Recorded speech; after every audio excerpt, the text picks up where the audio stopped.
함께 일어나셔서 임재 찬양 올려드리겠습니다.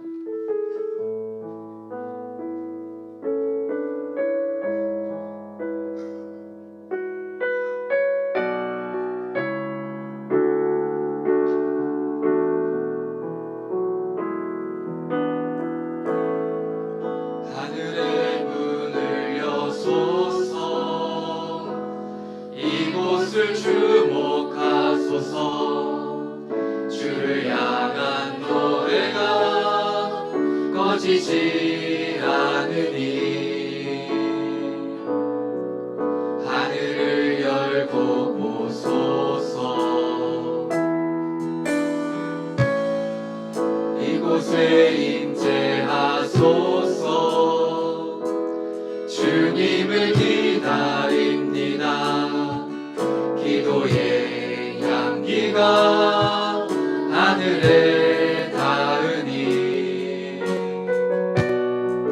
주여 임재하여 주소서.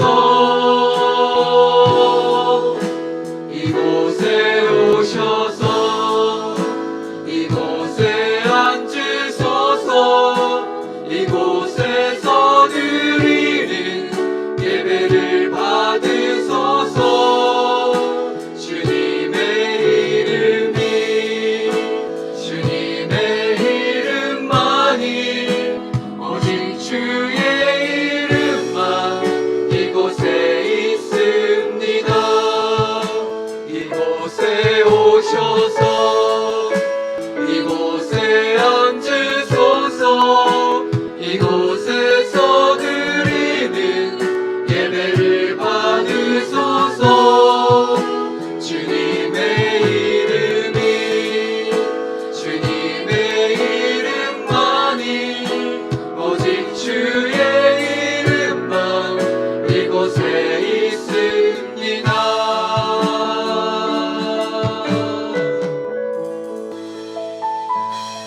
함께 자리에 앉으시겠습니다. 할렐루야. 우리 서로서로 인사해 보겠습니다. 환영합니다. 축복합니다. 축복합니다. 네, 오늘도 3월 첫째 주 주일입니다. 3월은 만물이 소생하고 약동한다는 그 계절이기도 한데요. 이 말처럼 혹시 우리 영혼도 혹시 움츠러들어 있다면 이 봄과 함께 또 약동하며 나아갈 수 있는 여러분과 제가 되길 간절히 소망합니다. 우리 함께 찬양하시겠습니다.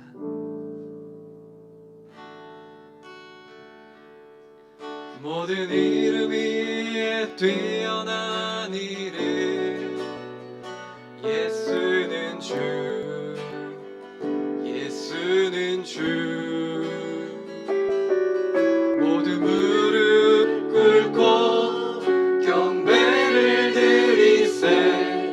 예수는 만유의 주. 모든 이름 위에 뛰어난 이름, 모든 이름 위에 뛰어난 이름, 예수는 주, 예수는 주, 예수는 주, 예수는 주.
예수는 주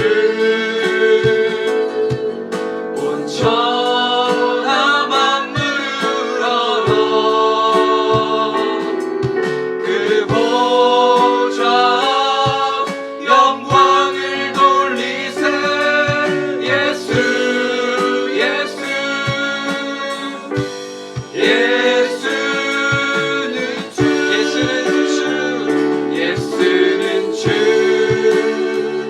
예수는 주 온전한 만물을 얻어 그 보좌 영광을 돌리세 예수 예수 예수는 주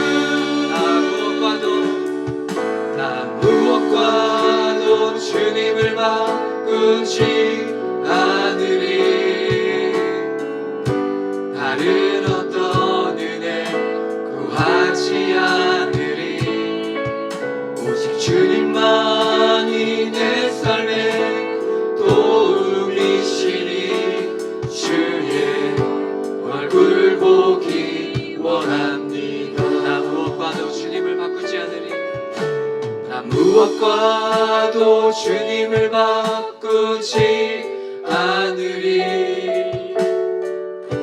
다른 어떤 은혜 구하지 않으리 오직 주님만이 내 삶의 도움이시니 주의 얼굴 보기 원합니다 주님 사랑해요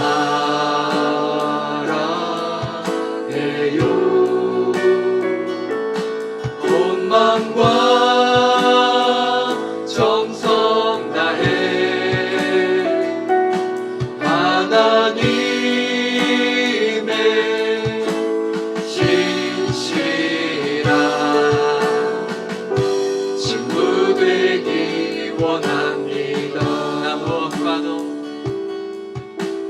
나 무엇과도 주님을 바꾸지 않으리 다른 어떤 은혜 구하지 않으리 오직 주님만이 내 삶의 도움이시니 주의 얼굴 보기 원합니다 주님 사랑해요 주님 사랑해요 온 마음과 정성 다해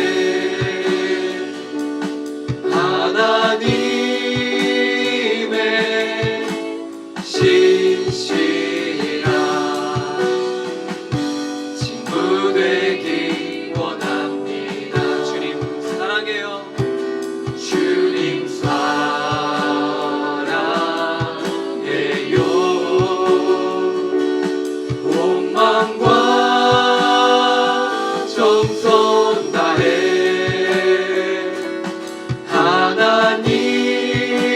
하나님의 신실한 친구 되기 원합니다 하나님의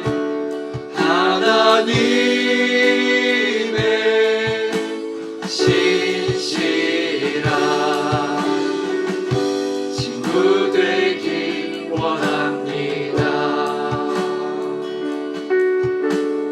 아멘 함께 기도하시겠습니다 하나님 오늘의 가사처럼 우리 고백처럼 다른 어떤 은혜 구하기보다 아버지 변하지 않는 주님의 은혜 구하며 아버지 나아가는 아버지 지혜 있는 자 되게 해달라고 이 시간 나 주님 한번 부르며 기도하며 나아가겠습니다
하나님 감사합니다. 지난 한 주간도 저희들을 지켜주시고 거룩한 주님의 날에 교회에 나와서 주님을 예배할 수 있도록 인도하신 아버지 하나님 감사합니다. 지난 한 주간 어떻게 살았는지 우리 있는 모습 그대로를 가지고 주님 앞에 섰습니다. 오늘도 십자가의 보혈로 우리를 감추어 주시고 우리의 모든 연약함들을 십자가 아래 내려놓을 수 있도록 도와주시며 하나님께서 우리에게 주시는 그 말씀을 붙잡고 거친 세상 가운데 주님의 온전한 자녀로 살아갈 수 있도록 함께하여 주옵소서. 자연히 하나님의 섭리 가운데 순응하며 나아가는 것처럼 하나님의 몸된 저희들이 주님의 자녀로 이 땅 가운데 온전히 살아가기를 소망합니다. 오늘도 말씀하여 주옵소서. 주님의 아들 딸들이 듣겠사오니 그 들려진 말씀이 우리의 삶을 아름답게 가꾸는 능력의 말씀 되어질 수 있도록 함께하여 주옵소서. 모든 찬양과 예배를 주님께서 홀로 받아주실 것을 믿고 감사를 드리오며 우리를 죄악에서 구원하여 주신 우리 구주 예수님의 이름으로 간절히 기도하옵나이다. 아멘. 매달 첫 번째 주일은 성만찬으로 우리가 함께 합니다. 이 시간 성만찬으로 여러분을 초청합니다. 예수 그리스도를 구주로 믿고 그의 뜻에 따라 새로운 삶을 결단하는 여러분들을 이 거룩한 은혜의 자리에 초대합니다. 이전에 죄된 것을 다 떨쳐버리고 겸손한 마음으로 우리 성찬에 참여해 주시기 바랍니다.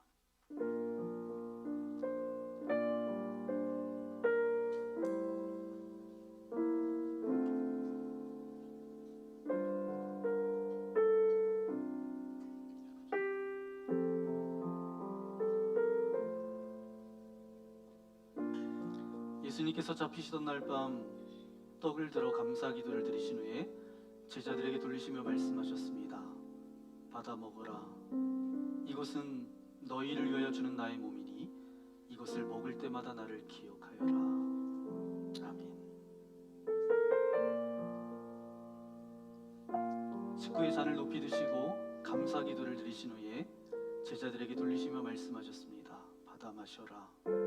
이것은 많은 사람들의 죄를 대신해서 흘리는 새 언약의 피니 이것을 마실 때마다 나를 기념하여라. 아멘. 성령 임재의 기원을 드리겠습니다. 거룩하신 아버지 하나님 감사합니다. 예수님께서 승천하시면서 성령 하나님을 우리에게 보내주신다라고 하셨던 것처럼 이곳에 진설된 떡과 포도주 위에 성령님 임하여 주옵소서. 예수님께서 제자들과 함께 나눴던 동일한 고백과 은혜가 먹고 마시는 우리에게도 동일하게 임하여지기를 소망합니다. 그래서 두려움과 근심과 염려로 살아가는 인생들이 아니라 주님과 함께 동행하며 주님과 함께 그 십자가의 길을 걸어가는 주님의 거룩한 자녀로 우리를 인도하여 주옵소서. 그래서 예수님께서 그 십자가에서 승리하셨던 것처럼 우리의 날마다의 삶이 승리로 이어갈 수 있도록 우리와 함께하여 주옵소서. 모든 말씀 우리 구주 예수님의 이름으로 간절히 기도하옵나이다. 아멘. 우리가 이 떡에 참여할 때에 예수 그리스도의 몸에 동참하게 됩니다. 아멘. 우리가 이 잔에 참여할 때에 예수 그리스도의 보혈에 동참하게 됩니다. 아멘.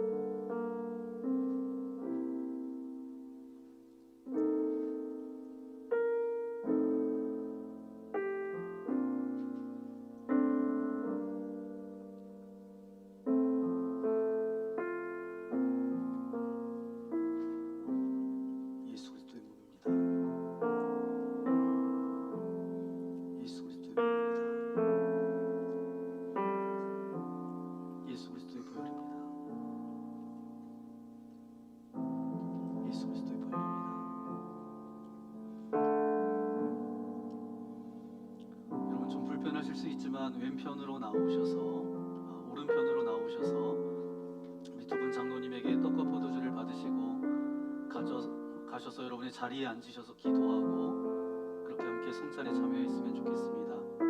끝까지 기도하는 마음으로 함께 참여해 주시면 감사하겠습니다.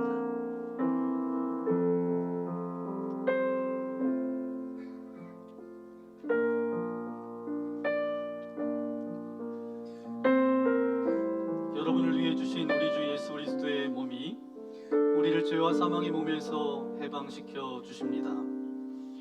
그리스도께서 우리를 위해 죽으셨음을 기억하면서 믿음과 감사로 이 떡을 받으시기 바랍니다.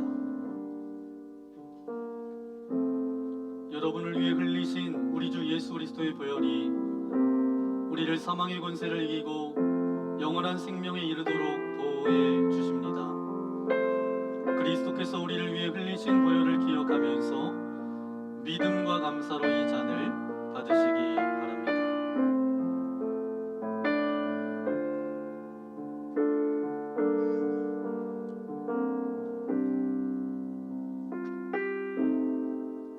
여러분을 위해 주신 우리 주 예수 그리스도의 몸이 우리를 죄와 사망의 몸에서 해방시켜 주십니다. 그리스도께서 우리를 위해 죽으셨음을 기억하면서 믿음과 감사로 이 떡을 받으시기 바랍니다.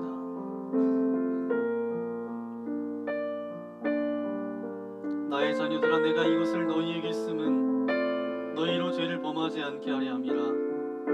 만일 누가 죄를 범하여도 아버지 앞에서 우리에게 대언자가 있으니 곧 의로우신 예수 그리스도시라. 그는 우리 죄를 위한 허목제물이니 우리만 위할 뿐 아니요 온 세상의 죄를 위하심이라. 여러분을 위해 흘리신 우리 주 예수 그리스도의 보혈이 우리를 사망의 권세를 이기고 영원한 생명에 이르도록 보호해 주십니다. 그리스도께서 우리를 위해 흘리신 보혈을 기억하면서 믿음과 감사로 이 잔을 받으시기 바랍니다. 수고하고 무거운 짐진 자들아, 다 내게로 오라. 내가 너희를 쉬게 하리라. 미쁘다 모든 사람이 받을 만한 이 말이요, 그리스도 예수께서 죄인을 구원하시려고 세상에 임하셨다 하였도다.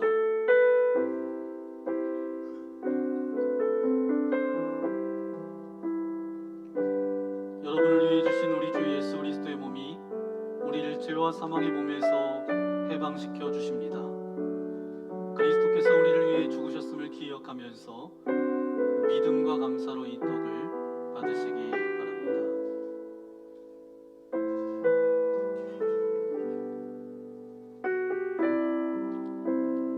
혹시 떡과 포도주를 받지 못하신 분 계시면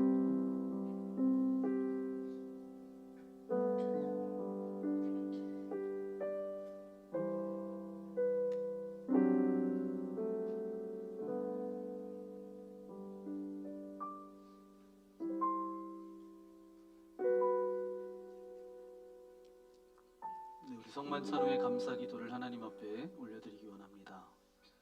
은혜와 사랑이 충만하신 하나님, 주님의 은혜로 우리를 구원하시고 생명의 양식을 주시니 감사합니다. 우리를 위하여 온몸을 내어주신 십자가의 사랑과 희생의 신비를 기억하면서 우리 자신을 헌신의 제물로 하나님께 드립니다. 성만찬에 참여한 우리가 그리스도와 하나 되게 하시고 서로 하나 되게 하시며 온 교회가 하나 되게 하여 주옵소서. 세상을 향하여 나아가야 할 우리가 성령의 능력 안에서 전심으로 하나님과 이웃을 사랑하며 그리스도의 빛과 소금이 되게 하사 주님이 오시는 날 하나님 나라의 유업을 함께 누리게 하옵소서. 우리에게 영생의 양식을 주시는 우리 주 예수 그리스도의 이름으로 기도합니다. 아멘. 우리 전우저와 계심라고 인사해 볼까요? 사랑합니다. 축복합니다. 갑자기 이제 이틀 전부터 날씨가 쌀쌀해진 것 같습니다. 제가 분명히 예언합니다. 앞으로도 날씨가 따뜻해질 거예요. 네, 여러분의 옷도 가벼워질 겁니다. 제가 예언한 건 틀리지 않더라고요. 네, 굳어졌던 땅이 녹고 새싹이 돋아나고 꽃이 피는 것처럼 혹여라도 여러분의 인생 가운데 광야의 길을 걷고 계신 분들이 있습니까? 얼어붙은 땅처럼 여러분의 마음이 굳어져 있지는 않습니까? 오늘 드려지는 예배를 통해서 하나님께서 여러분의 마음을 기경하여 주시고 새싹도 돋아나고 꽃도 피는 그런 여러분의 인생 되었으면 좋겠습니다. 그런 고백을 담아서 우리가 온전히 주님 앞에 예배드리겠습니다. 우리 함께 함께 우리 한 번만 찬양하겠습니다. 우리 모두 예배하는 자들.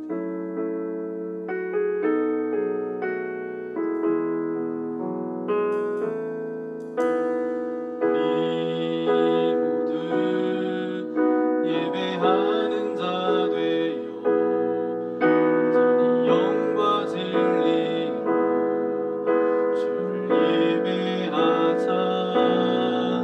주가 우리와 함께 영원히 함께 하시고 마르지 않는 샘물로 우릴 채우시리라. 우리의 삶을 아름답게 채우실 하나님께 영광의 박수 올려드리겠습니다. 할렐루야. 오늘 우리에게 주신 하나님의 말씀 구약 성경 아모스서 3장 9절부터 15절까지 말씀입니다.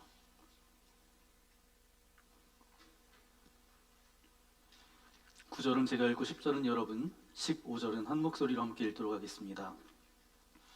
아스돗의 궁궐들과 애굽 땅의 궁궐들에 선포하여 이르기를 너희는 사마리아 산들에 모여 그 성 중에서 얼마나 큰 요란함과 학대함이 있나 보라 하라. 자기 궁궐에서 포악과 겁탈을 쌓는 자들이 바른 일 행할 줄을 모르느니라. 여호와의 말씀이니라. 그러므로 주 여호와께서 이와 같이 말씀하시되 이 땅 사면에 대적이 있어 내 힘을 쇠하게 하며 내 궁궐을 약탈하리라. 여호와께서 이와 같이 말씀하시되 목자가 사자 입에서 양의 두 다리나 귀 조각을 건져냄과 같이 사마리아에서 침상 모서리에나 걸상 방석에 앉은 이스라엘 자손도 건져냄을 입으리라. 주 여호와 만군의 하나님의 말씀이니라. 너희는 듣고 야곱의 족속에게 증언하라.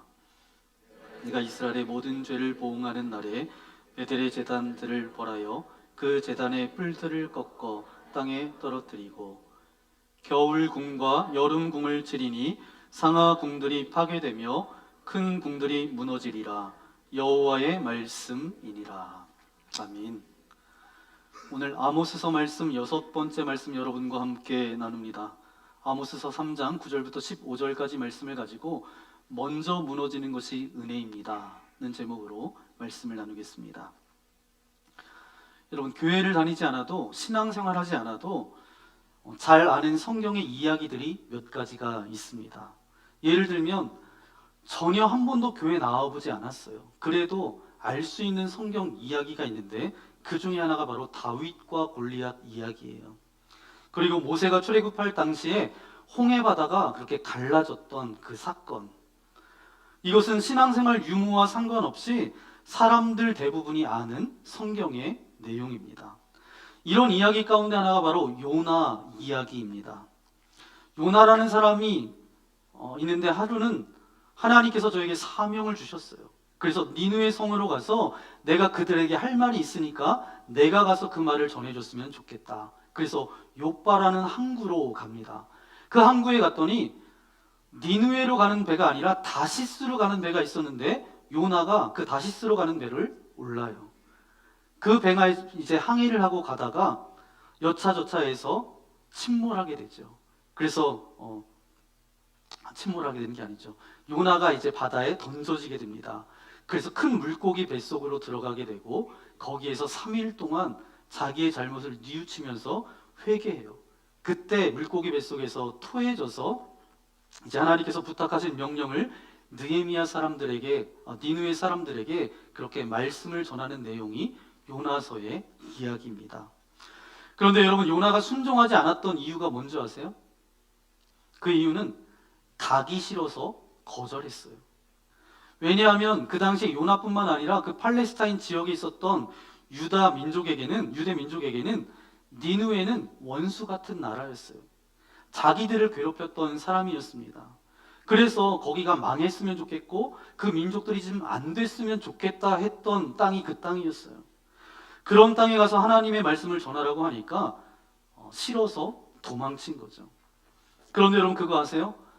하나님이 요나에게 니느웨 땅에 가서 전하라고 했던 메시지가 뭔지 아세요? 요나서 13장 4절 말씀에 보니까 40일이 지나면 니느웨가 무너지리라. 40일 동안 너희들이 회개하지 않으면 너희들이 무너지리라. 그런 말씀이에요. 멸망할 것이다. 여러분이 언뜻 생각할 때 이렇게 생각할 수 있습니다. 지금 요나가 니느웨 성이 멸망하기를 원해요. 무너지기를 원했어요. 그런데 하나님께서 그것을 무너뜨리겠다, 멸망시키겠다, 그러면 기분이 좋아서 날뛸 것 같은데 요나가 그것을 거부하고 도망갔습니다. 이유가 뭘까요? 요나에게는 영적인 통찰력이 있었어요. 무슨 통찰력이냐? 하나님께서 니느웨 성에 가서 말씀을 전하라. 멸망할 것이다. 무너질 것이다. 부서질 것이다. 이렇게 말씀하고 계시지만 그 안에 담겨져 있는 것이 심판의 메시지만 아니라 하나님의 사랑의 마음이 담겨 있다라는 것. 그들을 구원하고 싶은 하나님의 열망과 소망이 담겨져 있다라는 것을 이 요나가 잘 알았던 것 같아요. 그래서 요나가 순종하기 싫었던 것입니다. 여러분, 복음이라고 하는 것을 가만히 우리가 살펴보면 이 복음을 통해서 하나님께서 우리를 회복시킵니다. 새롭게 하고 구원받아요. 그런데 그것만 복음이 아니라 때로는 복음의 역사 가운데 우리를 부서지게 하고 무너뜨리고 넘어지게 하고 이 모든 것이 복음의 역사라는 것을 우리가 기억하셔야 돼요. 믿으십니까? 네, 우리가 뭐 이렇게 해서 아멘 하는 교회가 아니기 때문에 여러분 자발적으로 동의가 되면 아멘 하셔야 되는 거예요. 아멘? 동일한 이야기가 오늘 본문에 나오는 말씀입니다. 그러면 14절, 15절 말씀을 다시 한번 읽어볼까요? 시작. 내가 이스라엘의 모든 죄를 보응하는 날에 베델의 제단들을 벌하여 그 제단을 뿔들을 꺾어 땅에 떨어뜨리고 겨울궁과 여름궁을 치리니 상하궁들이 파괴되며 큰 궁들이 무너지리라. 여호와의 말씀이니라. 아멘. 이 모든 것이 아모스 선지자를 통해서 주시는 말씀인데 이 표현을 보면 하나님의 심판의 메시지인 것 같아요. 그렇게 들리죠. 그래서 그 안에 하나님의 미움과 분노만 있는 것이 아니라 그들을 구원하고 싶은 하나님의 사랑이 여기에 담겨져 있어요. 다시 그들을 구원해내고 싶은 하나님의 어떤 안타까운 심정이 이 말씀 가운데 있습니다. 예전에 저는 시골에서 태어났습니다. 강원도 춘천의 어떤 시골 마을에서 태어났는데 겨울이 되면 준비하는 게 있어요. 늘 김장을 준비합니다. 우리 교회도 이제 아이들과 함께 1년에 한 번 그렇게 김치를 준비하잖아요. 이제 김장을 담기 전에 저희 아버지하고 저하고 땅을 팠어요. 구덩이를 이제 몇 개 팝니다. 구덩이를 파는 이유가 있어요. 이제 김치를 담으면 이제 넣을 항아리를 묻을 그 구덩이를 몇 개 팝니다. 근데 항아리를 묻지 않고 구덩이 하나를 더 크게 파는 게 있어요. 어떤 구덩이인 줄 아세요? 네, 그냥 무덤 봉분처럼 이렇게 높이 쌓아 올리고 가운데 구멍을 뚫어 놓고 거기에 짚을 거기다 이렇게 꽂아 놓습니다. 그 저희 어머니가 이제 그러시는 거예요. 야, 가서 무 하나 가져와라. 그러면 이제 그거 짚을 이렇게 헤쳐 놓고 그 다음에 꼬챙이로 딱 꽂아가지고 이제 물을 하나 이렇게 끄집어 올리죠. 그런 경험이 있으신 분들은 지금 막 웃고 계시는 것 같은데 그런 분들은 좀 연식이 되신 분들이세요. 그런데 이게 무슨 동화책에서 나오는 이야기인가 생각하시는 분들은 김치 냉장고 세대예요. 네. 그런데 겨우내 이것을 보관해야 되기 때문에 무가 아주 깨끗한 무만 거기에 넣어두어야 됩니다. 상처가 났거나 흠이 있으면 안 돼요. 그러면 잘라서 상처난 부분을 잘라서 그렇게 넣어둡니다. 왜 그렇게 깨끗이 잘라내냐 하면 조금 상처가 나고 흠이 있으면 그 안에 들어가 있으면 어떤 일이 벌어져요? 나중에 그것 하나 때문에 다른 것들도 다 썩어서 먹지 못하게 됩니다. 마찬가지라는 거예요. 오늘 우리의 인생 가운데 상처가 나고 오염된 게 있으면 하나님께서는 우리 전체를 사랑하셔서 그 부분을 어떻게 하세요? 잘라내시는 거예요. 그러니까 우리가 싫어서 잘라내는 것이 아니라 우리를 온전히 보호하기 위해서 잘라내는 거죠. 그게 바로 오늘 말씀입니다. 파괴되리라, 무너지리라, 이 하나님께서 말씀하고 계시지만 그것은 정말 저들이 미워서 싫어서 그런 것이 아니라 우리를 온전히 회복시키기 원하시는 하나님의 사랑의 메시지가 담겨져 있는 거예요. 그러니까 잘라내는 거고 그러니까 무너지리라 하신 이 말씀은 하나님의 그 사랑의 메시지, 또 다른 하나님의 은혜라는 것입니다. 그런 은혜가 저와 여러분들 가운데 있기를 소망합니다. 그래서 오늘 여러분 이렇게 오늘 깨달아야 될 부분들이 있는데 우리 몇 가지 나누기 원합니다. 우리 첫 번째 함께 고백해 볼까요? 시작. 무너져야 할 것이 있다면 무너져야 하는 것이 신앙생활입니다. 아멘. 저와 여러분이 신앙생활 합니다. 늘 은혜 받고 말씀에 도전도 되고 그러면서 신앙생활도 하지만 무너져야 될 것이 무너지는 것이 바로 신앙생활이에요. 혹시 하나님 앞에 무너져야 될 것이 있는데 반드시 무너지는 게 하나님의 은혜입니다. 여러분 동의가 되세요? 하나님 앞에서 우리가 무너져야 될 것이 있다라고 한다면 무너져야 되는 거예요. 그것을 무너뜨리지 않고 그냥 계속 가려고 하면 어때요? 우리의 인생 가운데 우리의 인생을 망치는 것이 됩니다. 그것을 온전히 무너뜨리는 것, 그것이 오히려 하나님의 은혜로 받아들이는 그런 은총이 여러분들 가운데 있기를 소망합니다. 어떤 사람이 이제 대학교에 입학해서 이제 졸업하게 됐습니다. 졸업하는 모든 학생들이 열망하는 어떤 회사가 있었어요. 어떤 증권회사가 있었는데 이 학생이 증권회사로 들어가게 됐습니다. 모든 학생들이 부러워할 만한 그 회사에서 24년 동안 정말 직장 생활을 굉장히 열심히 했어요. 그런데 이제 그의 나이가 50세에 상상도 하지 못하는 천청병력 같은 그런 통보를 이 남자가 받게 됩니다. 나이 50에 파킨슨병을 진단받고 대장암 수술을 받은 이후에 8번이나 되는 항암 치료를 받게 됩니다. 그리고 림프절 절제 수술과 위 절제 수술을 받아요. 그러니까 그의 몸이 만신창이가 됩니다. 몇 년 동안 투병 생활을 통해서 그동안 열심히 모았던 그런 물질도 다 탕진합니다. 나이 50에 속절없이 무너지는 자기 자신을 바라보면서 자신에 대한 어떤 실망감 때문에 그리고 무너지는 자존감으로 인해서 그 마음 스스로가 상처를 입게 됩니다. 너무 이 상처가 크다 보니까 힘겹게 살아가다 보니까 그 원망을 세상을 향해서 원망을 하고 가까운 가족들에게 자기의 분노를 표출하기 시작합니다. 그러면 그럴수록 그의 인생은 늪에 빠져 들어가는 것처럼 그렇게 헤어나오지 못하는 거예요. 그러다가 시간이 얼마 지났을까? 스스로 자신을 되돌아보는 그런 계기가 마련됩니다. 가족이나 세상을 향해서 원망했던 그 자신을 멈추고 도대체 내 인생에 뭐가 문제일까? 열심히 공부해서 남들이 부러워할 만한 직장에 들어가서 24년 동안 열심히 일했는데 아내와 자녀들을 위해서 최선을 다했는데 왜 내게 이런 불행한 일이 시작됐을까? 그 원인을 자기 자신에게 찾아보기 시작했습니다. 그런데 놀라운 것은 가족들을 원망하고 세상을 향해 원망했을 때는 조금도 삶이 나아지지 않았대요. 그런데 자기 자신을 돌아보면서 무엇이 문제였을까 곰곰이 생각하는 동안에 마음과 몸에 변화가 나타나기 시작했습니다. 계속해서 그런 일을 반복하다 보니까 그의 몸과 마음이 점차 회복되더니 10년 만에 그 암으로부터 완치 판정을 받게 됩니다. 이 어둠의 터널을 10년 동안 긴 시간 동안 이 사람이 보내면서 자기의 삶을 정리해서 나온 책이 바로 이 책입니다. 삶 내 탓이오. 여러분 기회가 되면 꼭 여러분 한번 읽어보시면 좋을 만한 책입니다. 때로는 사람이 어려운 일을 만나게 되면 누군가를 원망하게 돼 있어요. 그런데 많은 심리 전문가들은 이렇게 말합니다.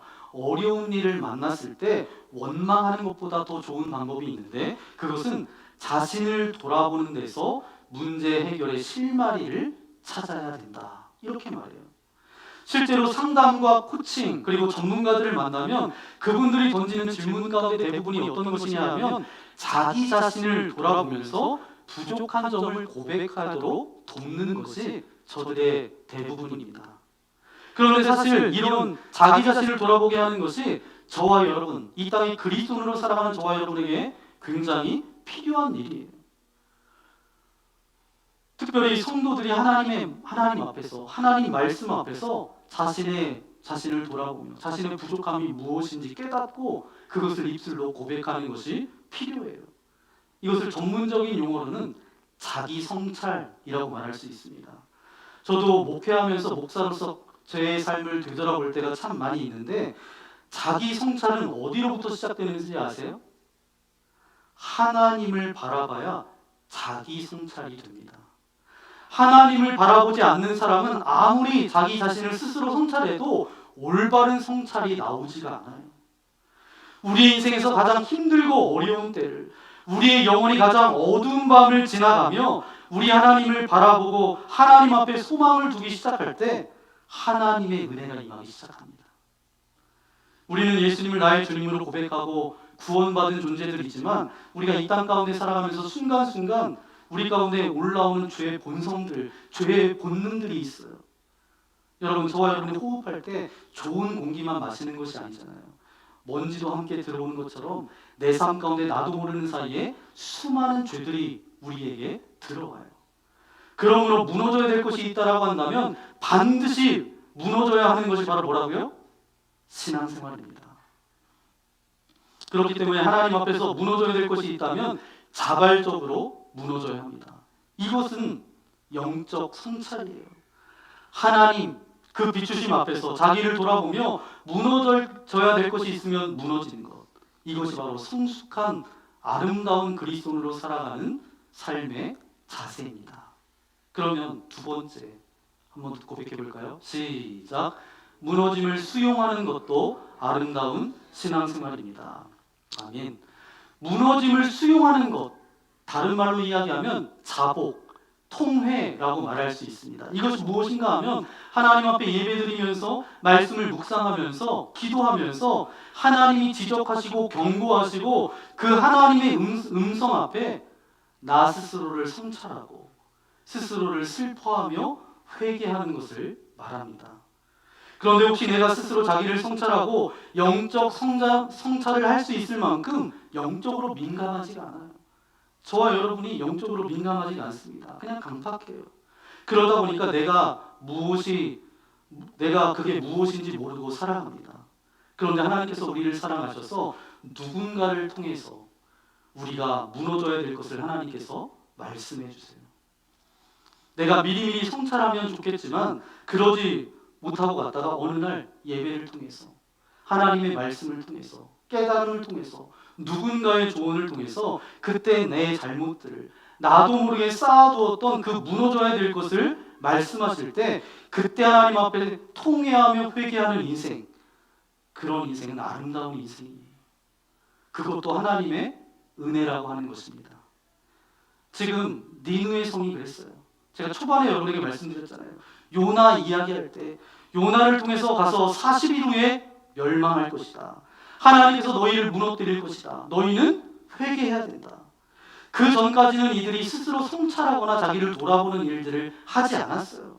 스스로 자복하는 게 없었던 사람들이었습니다. 하루하루 그냥 대충대충 살았던 사람이에요. 그런데 니느웨 사람들이 알지 못했던 것을 누가 와서 이야기해요?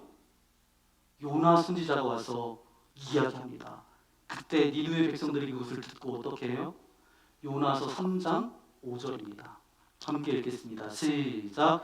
니느웨 사람들이 하나님을 믿고 금식을 선포하고 높고 낮은 자를 막론하고 굵은 베옷을 입은지라. 아멘. 거기 있었던 사람들이 어떻게 했다고요? 하나님을 믿고 회개하기 시작했어요. 그때 하나님께서 이들에게 회복의 역사를 허락하셨어요. 다시 한번 복음의 기쁨 가운데 거하게 하신 거죠.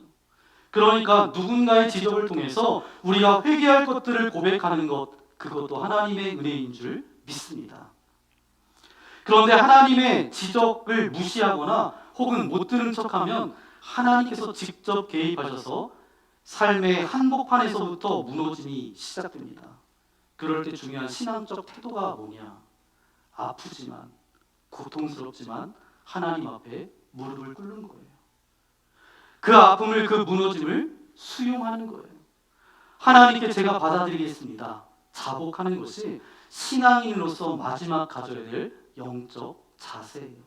그것마저 없으면 우리의 인생은 비참해집니다.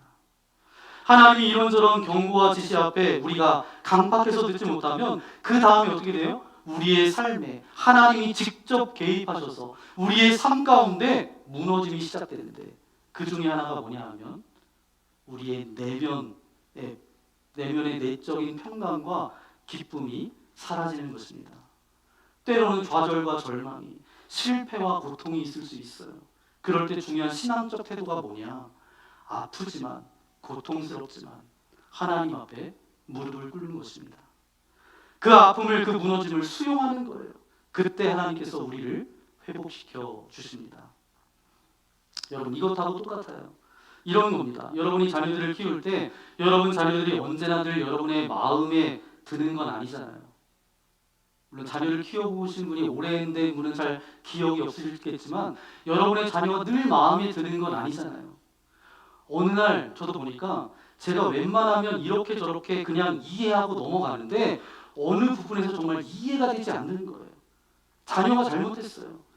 그러면 안 된다고 이제 자녀를 혼낼 때 그때 자녀가 그것을 들으면서 미처 그렇게 생각하지 못했어요. 아빠 엄마 죄송해요. 그러면 관계가 더 악화됩니까? 아니면 관계가 다 깨끗이 회복됩니까? 네, 깨끗이 회복되죠. 그리고 평화가 찾아옵니다. 오히려 그 전보다 더 깊은 사랑 가운데 나아가게 됩니다. 그런 거예요. 그런데 자기가 자녀가 거기서 빡빡 우기는 거예요. 버텨요. 그러면 어떻죠? 여러분이 경험을 안 해보셔서 잘 모르시는 것 같은데 그렇다면 그렇게 버티면 어렸을 때는 어떻게 해요? 그냥 쥐어박기라도 하지만 이제 컸을 때는 쥐어박지 못하니까 어떻게 해요? 그 다음부터는 자녀를 보는 게 행복이 아니에요. 사는 게 아닐 수가 있어요. 가정의 기쁨이 사라집니다. 신앙 가운데도 하나님이 때로는 우리의 삶 가운데 그런 내적인 평강과 기쁨과 치유함이, 자유함을 뺏어가요. 우리의 삶 가운데 어떤 고통이 생기고 내면 복판에 무너짐을 경험할 때 그때라도 하나님 앞에 회개하면, 그때만이라도 우리의 무너짐을 수용하면 어떻게 돼요? 하나님께서는 다시 회복시키세요. 그런데 오히려 하나님 앞에 반항해요. 더 강박해져요. 잘못한 것이 없는 것처럼 막 그렇게 해요. 그건 비참한 것입니다. 비참한 뿐만 아니라 그때부터 이것이 하나님 앞에서는 악이에요. 저는 저와 여러분의 삶이 거기까지 가지 않기를 소망합니다. 아멘. 그럼 마지막 세 번째 우리 함께 고백해 볼까요? 시작. 우선순위가 뒤바뀐 오염된 신앙은 무너져야 합니다. 아멘. 그러면 하나님께서 우리의 삶 가운데 반드시 무너져야 될 것이 무엇일까? 결론부터 말씀을 드리면 하나님 앞에 용납될 죄는 하나도 없습니다. 여러분, 요한일서 1장에 보니까 하나님이 어떤 분이시래요? 하나님은 빛이시다. 그러면 빛과 어둠이 공존할 수 있어요, 없어요? 없어요. 그렇기 때문에 하나님 앞에서 용납되어질 죄는 없어요. 그러니까 우리 안에 있는 죄의 흔적은 모두 다 무너져야 돼요. 그러니까 오늘 말씀해 보니까 우리가 때로는 이게 죄가 아닌 것처럼 여길 수가 있어요. 그래서 하나님께서 지금 그것이 무너져야 된다라고 말씀하고 있습니다. 그것이 14절 말씀인데 14절 말씀해 보니까 두 번째 줄, 베델의 제단을 벌하여 그 제단의 뿔들을 꺾어 땅에 떨어뜨리고. 여기서 보니까 무너져야 될 것이 하나 있다는 거예요. 뭐죠? 베델의 제단이 무너져야 된다는 거예요. 무너져야 될 베델의 제단은 과연 무엇일까? 역사를 살펴보면 우리가 금방 알 수가 있습니다. 지혜의 왕이었던 솔로몬 왕이 죽은 다음에 솔로몬의 범죄로 말미암아 이스라엘이라는 나라가 두 동강이 납니다. 위쪽은 북이스라엘이라고 해서 10개의 지파가 이제 북이스라엘을 이루고요. 밑에 남유다는 2개의 지파가 그렇게 해서 남유다를 이룹니다. 북이스라엘을 다스렸던 사람이 누군가 하면 여로보암이에요. 그런데 문제는 뭐냐 하면 모세의 율법에 의하면 모든 남자가 1년에 3번 예루살렘 성전에 가서 하나님 앞에 제사를 드려야 돼요. 우리로 치자면 예배를 드려야 됩니다. 1년에 몇 번이요? 3번. 3번은 뭐냐 하면 절기를 지키는 거예요. 그런데 문제는 뭐냐 하면 북이스라엘 이 유대 민족, 유대인들에게 예루살렘 성전은 남유다에 있어요. 그러니까 북이스라엘 사람들은 남쪽 유다로 갔다 오기가 편해요? 어려워요? 불편해요? 불편하죠. 그러니까 북이스라엘도 어떻게 생각하냐면 우리가 하나님 앞에 예배할 장소를 만들자. 그때 만들었던 단이 베델의 제단입니다. 근데 베델의 제단을 만들어 놓고 그들이 하나님을 예배한다라고 하면서 뭘 만들어 놓았느냐? 아론의 금송아지를 만들어 놨어요. 하나님을 예배한다라고 하면서. 그리고 자격 없는 제사장들을 임명해서 자기 마음대로 하나님 앞에 예배 드리는 거예요. 그것이 바로 베델의 제단입니다. 그것은 반드시 무너져야 된다는 거예요. 오늘 우리의 이야기로 말하면 우리가 신앙생활을 하고 있는데 그 신앙생활의 우선순위가 하나님이 아니라 나예요. 내 편의와 내 유익을 위해서 신앙생활을 하는 거예요. 그러니까 그들이 하나님 앞에서 예루살렘 성전에 가서 예배를 드려야 되는데 우리도 여기서 예배 드리겠다 그렇게 제단을 만들어 놓고 금상을 세워놓고 내 편의대로 신앙생활을 한다라고 말하는 거죠. 좀 더 자세히 설명하면 우리가 흔히 신앙생활과 종교생활 이렇게 이야기하잖아요. 신앙생활은 뭐예요? 우리의 삶의 우선순위가 하나님이 중심이 돼서 살아가는 삶, 그게 바로 신앙생활이에요. 그러니까 하나님이 늘 우선순위에 있는 거예요. 내 편의와 유익을 위해서 하나님을 취하는 게 아니에요. 그럼 종교생활은 뭐예요? 내 편의를 위해서 나의 삶의 중심에 누가 있는 거예요? 내가 있는 거예요. 나한테 도움이 된다고 하면 하나님을 취했다가 또 다른 것을 취하고 우선순위가 바뀌는 것이 문제입니다. 우리가 교회 안에서 신앙생활을 한다고 하지만 신앙생활이 아니라 종교생활을 충분히 할 수가 있어요. 가장 중심의 자리에 내가 있을 수 있습니다. 하나님이 있는 게 아니라 그게 바로 뭐라고요? 베델의 제단이에요. 그것은 반드시 무너져야 된다는 것입니다. 저와 여러분들 가운데 이런 우선순위가 잘못된 오염된 신앙이 반드시 무너뜨리는 저와 여러분 되시기를 소망합니다. 15절 말씀을 읽어볼까요? 15절입니다. 시작. 겨울궁과 여름궁을 치리니 상하궁들이 파괴되며 큰 궁들이 무너지리라. 여호와의 말씀이니라. 아멘. 겨울궁과 여름궁, 상하궁들이 무너져야 된다. 이때 당시 이 말씀이 쓰여질 당시에는 갑자기 이들에게 평화가 길게 찾아옵니다. 평화롭다라는 것은 뭐냐 하면 경제적으로 윤택하다라는 거예요. 윤택해지니까 사람들이 어때요? 자기 유익만을 위해서, 자기 만족만을 위해서 그렇게 필요한 것만 그렇게 찾아서 사는 거예요. 그 평화를 주신 하나님은 기억도 없어요. 또 그 평화 가운데 고통받고 아파하고 소외받는 사람은 관심도 없어요. 오직 자신의 이익과 유익만을 생각하며 살아가는 그런 모습들입니다. 이런 것들은 다 무너져야 되는 거예요. 오늘 우리로 해석하면 지독한 이기주의는 무너져야 된다는 것입니다. 여러분, 하나님께서 저와 여러분에게 선물을 굉장히 많이 주셨습니다. 여러분이 인정하든 인정하지 않든 하나님께서 우리에게 선물을 주셨어요. 시간도 주셨고 건강도 주셨고 재능도 주셨고 물질도 선물도 우리에게 주셨습니다. 하나님이 우리에게 허락하실 때까지만 내 것이지 하나님이 허락하시지 않으면 내 계획과 상관없이 그 시간도 물질도 내 것이 아니에요. 건강도 유지할 수 있어요? 없어요? 없어요. 그런데 그것을 영원히 내 것처럼 그것의 주인이 나인 양 오직 나만을 위해서 사용하는 것은 어리석은 자라는 거예요. 하나님께서 기뻐하시는 곳에 함께 나눌 때 이게 아름다운 것인데 그것을 오직 자기만을 위해서 쓴다. 그것은 바로 하나님 앞에 무너져야 될 모습이라는 거예요. 왜냐하면 우리가 이 땅에 살아갑니다. 그런데 영원히 이 땅에서 살아갈 것처럼 그렇게 살아가지만 언젠가는 하나님 앞에 서게 돼요. 그 믿음 없는 불신앙의 모습들이 결국 나만 알고 내 유익만을 살아가고 있기 때문에 예를 들면 이런 거죠. 여러분, 성경에서 하나님께서 우리에게 주시는 우리 그리스도인들의 삶은 빈궁이나 궁핍, 무소유, 그게 그리스도인들의 삶이 아닙니다. 하나님은 오늘 우리들이 이 땅 가운데 여유롭게 살기를 원하세요. 그 복을 마음껏 누리면서 살기를 원하세요. 그렇기 때문에 우리가 열심히 일해야 됩니다. 사업하시는 분들은 열심히 사업하셔야 돼요. 직장 다니시는 분들은 열심히 그 직장에서 성실하게 그 일들을 감당해야 돼요. 그러나 돈만을 생각해서는 안 됩니다. 그건 무너져야 된다는 거예요. 다시 말해서 돈만 중요하게 여기는 것이 아니라 돈보다 더 중요한 가치가 있다는 것을 인정하고 살아야 된다는 것입니다. 그런 거예요. 우리의 삶 가운데 있는 어떤 여유로움과 안락함, 하나님은 오늘 우리들이 아름답게 누리며 살기를 원하세요. 그런데 오직 내 여유로움만, 즐거움만 생각하며 살아가는 것, 그것을 쾌락 가운데 빠져 살아가는 거예요. 이런 것들은 다 무너져야 돼요. 이제 말씀을 정리합니다. 오늘 우리에게 주시는 말씀은 분명합니다. 우리를 아름답게 세우시고 회복시켜 주시고 우리를 격려하고 아름답게 가꾸는 것도 하나님의 은혜이지만 마땅히 무너져야 될 것을 무너뜨리는 것, 그것도 하나님의 은혜라는 거예요. 깨져야 될 것이 깨져버리는 것, 그것도 하나님의 은혜라는 거예요. 그런 은혜가 여러분들 가운데 있기를 소망합니다.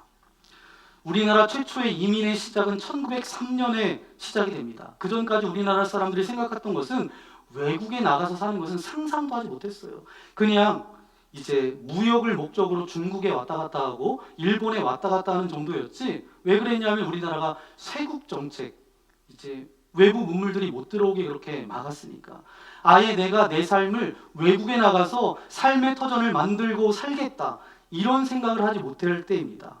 1903년에 하와이에 있는 사탕수수 농장의 노동자들이 필요하다라는 이야기를 듣고 그 노동자로 100여 명의 사람들이 이제 인천항에서 배를 타고 하와이로 간 게 우리나라의 첫 번째 이민의 역사입니다. 근데 그 100여 명 가운데 약 절반, 50명 정도가 인천 내리감리교회 성도들이에요. 우리나라 사람들이 옛날에 서양 사람들이 들어왔는데 파란 눈을 가지고 온 사람들이 들어왔으니까 그때는 서양 귀신이다, 애들의 문화를 빼먹는다, 뭐 막 무서워가지고 그럴 때 선교사님들을 통해서 복음을 받아들였던 그 사람들이 외국인에 대한 생각이 좀 열려 있었던 것 같아요. 그래서 50여 명이 사탕수수 농장으로 취직한 거죠. 우리가 중동에 가서 이제 건축 노동자로 일하는 것과 마찬가지입니다. 그래서 그곳에서 저들이 일을 하고 첫 번째 월급을 받고 그 월급을 가지고 50명 되는 크리스천들이 기도처소를 만듭니다. 그 기도처소에 목회자가 필요하니까 인천 내리교회에 연락해요. 목회자 한 사람을 보내달라고. 그래서 처음 시작된 게 1903년도고요. 그 교회가 지금 하와이 호놀룰루에 있습니다. 금년이 창립된 지 121주년이 되죠. 1903년에 와서 살았으니까 거기서 태어난 자녀, 그 자녀, 그러니까 이민 3세쯤 되니까 피부는 전부 다 한국 사람입니다. 결혼해서 할아버지, 할머니, 아버지, 어머니 그러면서 다 한국 사람인데 모습은 한국 사람이 아니에요. 모습이 거기에 있는 사람하고 별반 구분이 되지 잘 않는 거예요. 그러면서 깨닫게 된 것은 뭐냐 하면 기후와 환경, 먹는 음식이 달라지면 우리의 외모도 바뀌는구나, 겉모습도 달라지는구나. 피는 섞이지 않았어요. 그곳에서 태어나서 그곳에서 자라고 그걸 먹다 보니까 다른 나라 사람하고 구분되지 않고 혼동이 되는 거예요. 그러면서 이런 생각이 들었어요. 우리의 물리적인 모습, 우리의 육체도 그 기후와 음식에 따라서 이렇게 바뀌는데 우리의 내면과 영혼은 어떻겠어요? 우리가 어떤 생각을 하고 어느 곳에 사느냐에 따라서 그 영향을 훨씬 더 많이 받게 되겠죠. 그러니까 우리가 이 땅에 사는 동안에 수도 없이 죄의 흔적들이 우리 가운데 들어와요, 안 들어와요? 들어오고 쌓일 수밖에 없어요. 그러니까 오늘 우리들은 하나님 앞에 사실은 날마다 무너질 것들이 있는 인생이라는 거예요. 그래서 날마다 무너진다 그러면 그것은 정말 은혜로운 인생이에요. 영적인 사람이에요. 저는 영적인 이런 깨달음이 여러분들 가운데 있기를 소망합니다. 우리가 이곳에서 한 번 믿었다고 영원히 가는 게 아니잖아요. 사실은 날마다 무너져야 될 것들이 수없이 많은 인생이 저와 여러분의 인생 아닌가요? 그래서 사도 바울이 어떻게 고백해요? 나는 날마다 죽노라. 나는 날마다 무너져야 될 것들이 많은 인생이다라고 사도 바울도 그렇게 고백했습니다. 그것처럼 저와 여러분이 이 땅을 살아가는 저와 여러분 모두가 영적으로 민감해서 날마다 하나님 앞에 무너지는 은혜가 우리 가운데 있기를 소망합니다. 그래서 하나님께로부터 인정받고 많은 사람들에게 존중받는 그리스도인으로 걸어가는 저와 여러분 되시기를 예수님의 이름으로 간절히 축원합니다. 함께 기도하겠습니다. 오늘 말씀을 생각하면서 이 시간 결단의 기도를 드렸으면 좋겠습니다. 하나님, 무너지는 것도 은혜라고 하신 말씀 감사합니다. 사실은 날마다 무너져야 될 것이 많은 것이 오늘 우리의 인생인데 우리의 강팍함 때문에, 완악함 때문에, 견고함 때문에 무너지지 못하고 살아가는 그런 안타까운 인생들이 참 많습니다. 그럴 때마다 하나님 가슴 아파하시면서 안타까워하는 그런 인생인데 내 스스로 영적인 성찰을 통해서 하나님께서 지적하시기 전에 먼저 무너지는 성숙함이 우리 가운데 있게 하여 주옵소서. 때로는 하나님께서 지적하실 때 그때 하나님 앞에서 동의하는 자들 되게 하여 주옵소서. 때로는 오늘 우리가 잠깐 아둔해서 듣지 못했지만 우리의 삶 가운데 무너짐이 시작될 때 그때도 그 무너짐을 수용하고 하나님 앞에 무릎 꿇고 통회함으로 다시 복음 가운데 회복되어지는 나의 삶이 되어질 수 있도록 아버지 하나님 함께하여 주옵소서. 먼저 무너지는 것이 은혜입니다. 말씀을 생각하면서 이 시간 주여 한번 부르고 함께 기도하겠습니다. 주여, 주님 감사합니다. 우리를 사랑하여 주셔서 오늘 주의 말씀을 통해서 깨닫게 하여 주신 아버지 하나님 감사합니다. 먼저 무너지는 것이 은혜입니다. 주님 아버지 하나님, 무너져야 될 것이 무너져야 되는 것이 우리의 신앙생활입니다. 주님, 무너짐을 수용하는 것, 받아들이는 것, 이것이 아름다운 신앙생활입니다. 우선순위가 뒤바뀌어서 오염된 신앙 가운데 우리가 나아가고 있으니까 우리를 온전케 하여 주시고 무너짐도 하나님의 은혜임을 기억하여 감사함으로 나아갈 수 있도록 우리와 함께하여 주옵소서. 이 모든 말씀 우리 구주 예수님의 이름으로 간절히 기도하옵나이다. 아멘.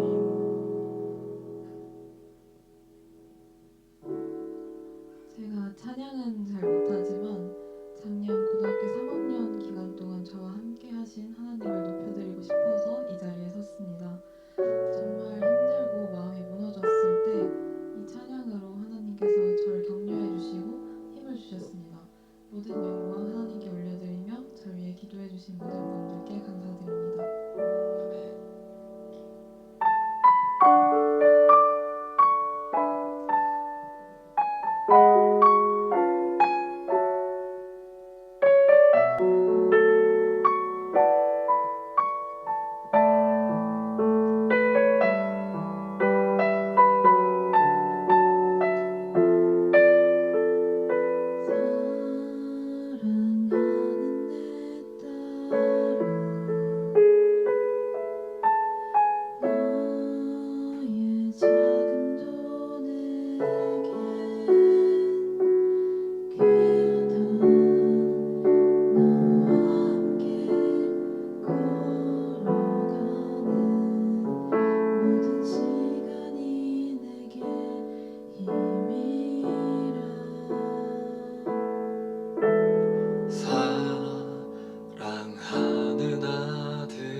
앞이 보이지 않아도 나아가 주겠니?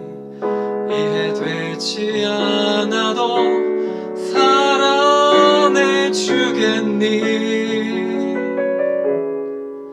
너의 눈물의 기도 잊지 않고 있으니 나의 열심으로 이루리라.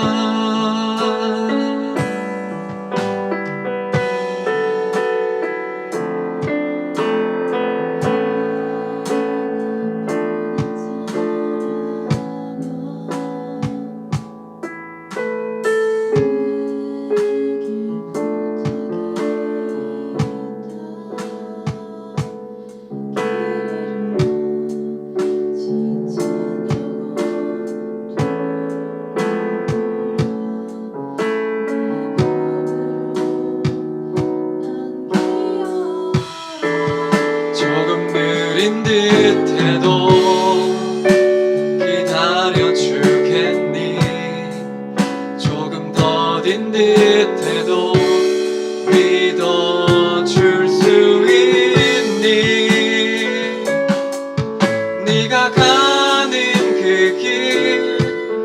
절대 헛되지 않으니 나와 함께 가자. 앞이 보이지 않아도 나아가 주겠니. 이해되지 않아도 사랑해 주겠니. 너의 눈물의 기도 잊지 않고 있으니 나의 열심으로 이루리라.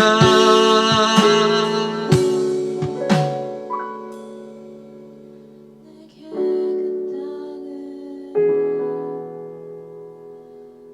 그 땅을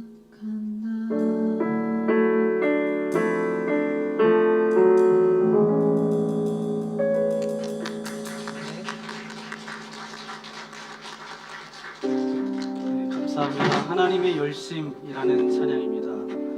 가사에 보면 이런 가사가 나옵니다.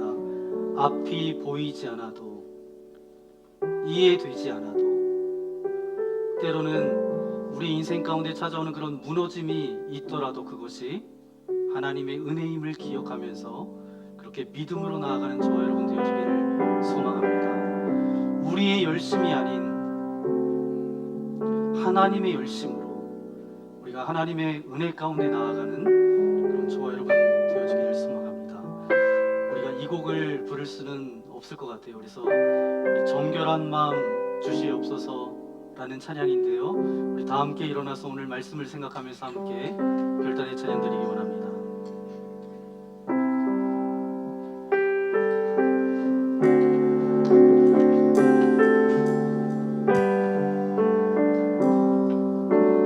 정결한 마음 주시옵소서. 오 주님, 정직한 영을 새롭게 하소서.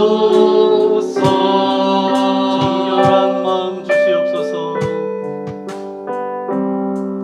정결한 마음 주시옵소서. 오 주님, 정직한 영을 새롭게 하소서.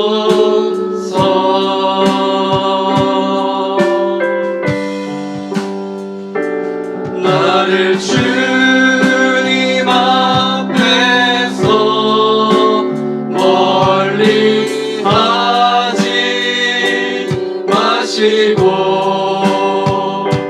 주의 성령을 거두지 마옵소서.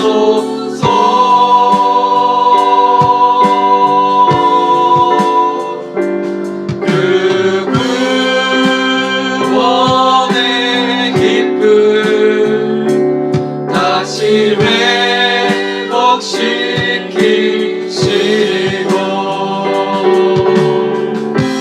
변치 않는 마음 내 안에 주소서.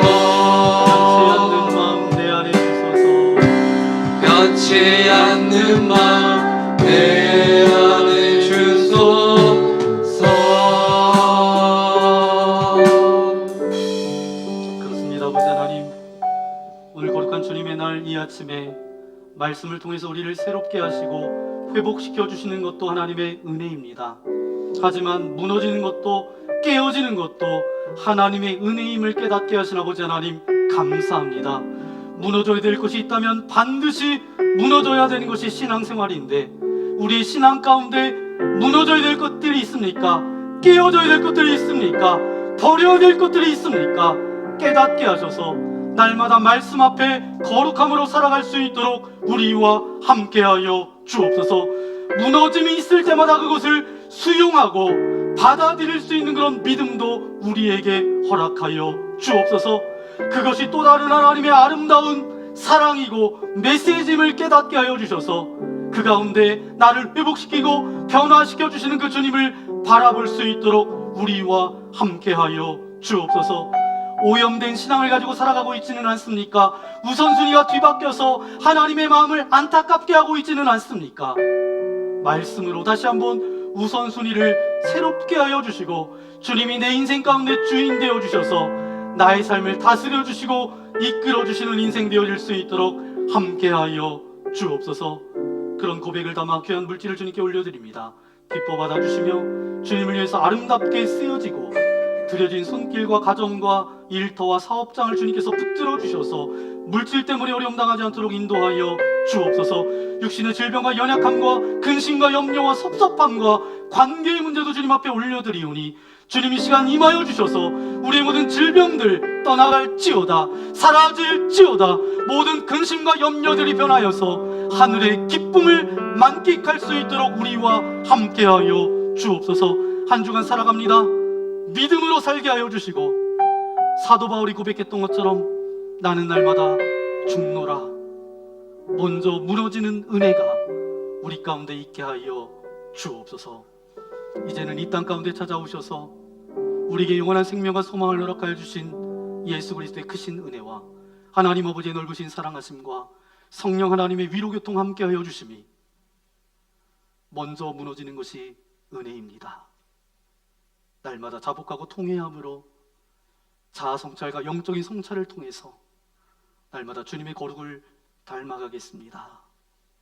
결단하며 나아가는 죄 거룩한 자녀들 머리머리 위에 저들의 가정과 자녀들과 저들이 펼칠 모든 삶 위에 이제로부터 영원토록 함께하옵시기를 간절히 축원하옵나이다. 아멘.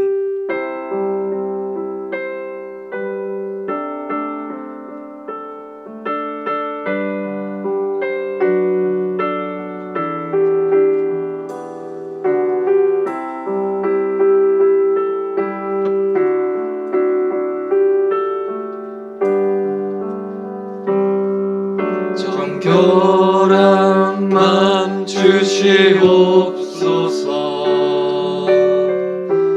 오 주님, 정직한 영을 새롭게 하소서.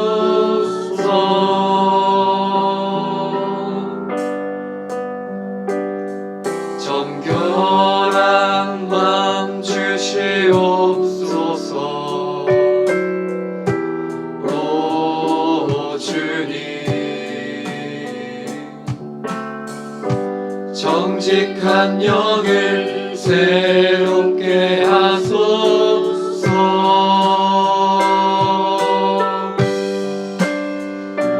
나를 주님 앞에서 멀리 하지 마시고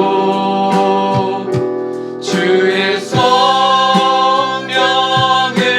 거두지 마옵소서.